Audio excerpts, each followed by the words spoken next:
नमस्ते बच्चों, कैसे हैं आप। आशा है आप स्वस्थ होंगे। मैं आपकी हिंदी विषय की अध्यापिका नीलिमा इक्का।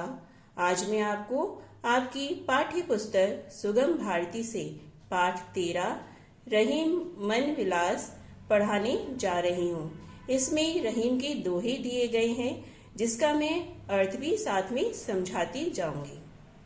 रहीमन चुप है बैठिए, देख दिनन को फेर, जब नीके दिन आई है बनत न लगी है बैर। इसमें रहीम जी कहते हैं, जब बुरे दिन आए तो चुप ही बैठना चाहिए, क्योंकि जब अच्छे दिन आते हैं तब बात बनते देर नहीं लगती। जो रहीम उत्तम प्रकृति का करी संगत कुसंग, चंदन विष व्यापत नहीं लपटे रहत भुजंग। इसमें रहीम जी कहते हैं कि जो अच्छे स्वभाव के मनुष्य होते हैं उनको बुरी संगति भी बिगाड़ नहीं पाती। जहरीले सांप चंदन के वृक्ष से लिपटे रहने पर भी उस पर कोई जहरीला प्रभाव नहीं डाल पाते।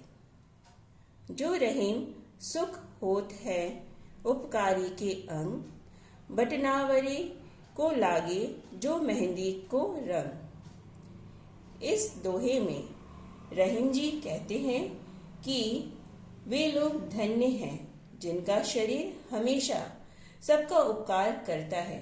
जिस प्रकार मेहंदी पीसने वाले के शरीर पर मेहंदी पीसने पर उसका रंग लग जाता है, उसी तरह उपकारी का शरीर भी सुशोभित रहता है। रहीमन देखी बड़ेन को लघु न दीजिए डारी, जहां काम आवे सुई का करे तलवारी। इस दोहे में रहीम जी कहते हैं कि बड़ी वस्तु को देखकर छोटी वस्तु को फेंक नहीं देना चाहिए। जहां छोटी सी सुई काम आती है, वहां तलवार बेचारी क्या काम कर सकती है। रहीमन धागा प्रेम का मत तोरो चटकाए, जोरे ते फिर ना जुरे, जुरे गांठ पर जाए। इस दोहे में रहीम जी कहते हैं कि प्रेम का नाता नाजुक होता है, इसे झटका देकर तोड़ना उचित नहीं होता। यदि यह प्रेम का धागा एक बार टूट जाता है तो फिर इसे मिलाना कठिन होता है, और यदि मिल भी जाए तो टूटे हुए धागों में बीच में गांठ पड़ जाती है। बच्चों, एक बार मैं दोबारा से आपको दोहों के अर्थ समझाती हूँ।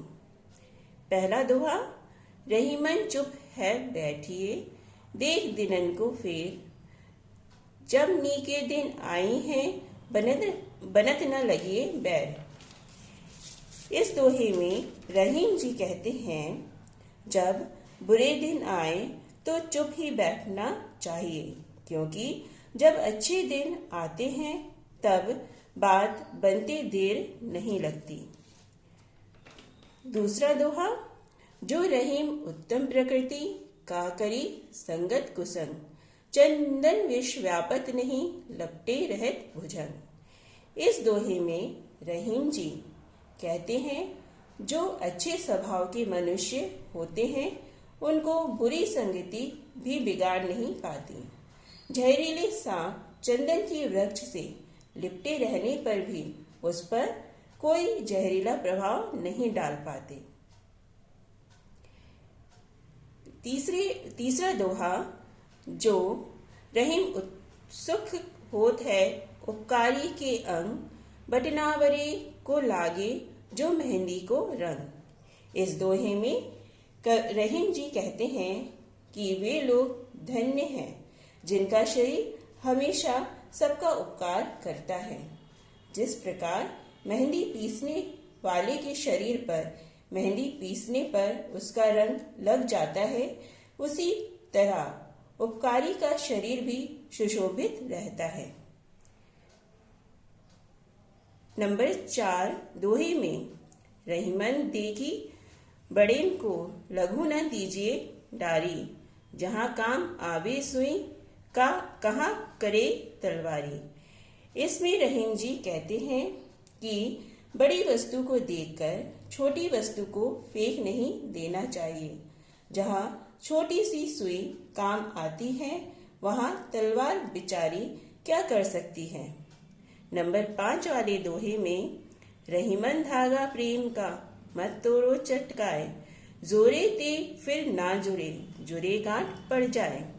इसमें रहीम जी कहते हैं कि प्रेम का नाता नाजुक होता है, इसे झटका देकर तोड़ना उचित नहीं होता।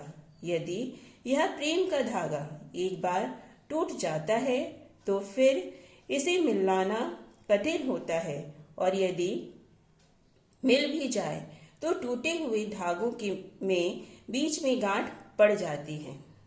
बच्चों, आज मैंने आपको रहीम की दोहों का अर्थ समझाया। आशा है आपको समझ में आया होगा। आपको इस पाठ से संबंधित अभ्यास कार्य भेजा जा चुका है, जिसे आप अपनी अभ्यास पुस्तिका में लिखिए और साथियों से याद भी कीजिए। अच्छा बच्चों, धन्यवाद। घर पर रहिए, सुरक्षित रहिए।